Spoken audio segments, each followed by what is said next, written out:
Hello everyone, আজকের ভিডিওতে তোমাদের সাথে শেয়ার করব তারাপীঠে আমাদের একদিনের থাকায় আমরা কি কি খাবার এনজয় করেছিলাম। প্রথমেই দেখতে পাচ্ছ মন্দিরে পুজো দেওয়ার পর প্রচণ্ড খিদে পেয়ে যায়, যথারীতি অর্ডার করে ফেলেছিলাম একটা ফিশ থালি আর একটা চিকেন থালি। আর থালিতে কমন আইটেমগুলো বলে দিই, ছিল ডাল, আলু পোস্ত, আলু পটলের তরকারি আর তার সাথে মাছ এবং মাংস। আর এদিকে কিন্তু এই যে পাঁপড়টা দেখতে পাচ্ছ সেটা কিন্তু প্রথমেই হাইজ্যাক করে নিয়েছিলেন আমার পুত্র।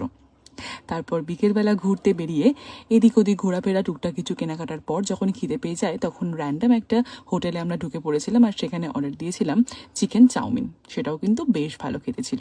তারপর হোটেলে ফিরে রাত্রের ডিনারে অর্ডার করেছিলাম গ্রিন স্যালাড, বাটার রুটি আর তার সাথে চিকেন কষা।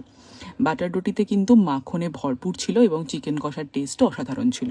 সত্যি কথা বলতে হোটেলের প্রত্যেকটা খাবার আমাদের খুব ভালো লেগেছিল, কোয়ান্টিটি এবং কোয়ালিটি ওয়াইজ। আমার ছেলের খাবারও কিন্তু ওরা খুব যত্ন নিয়ে তৈরি করে দিয়েছিল।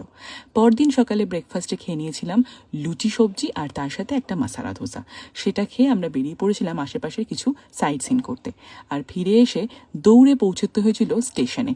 আর ততক্ষণে অতটা খিদে না পাওয়াতে আমরা ট্রেনেই অর্ডার করে নিয়েছিলাম ডমিনোস পিজা।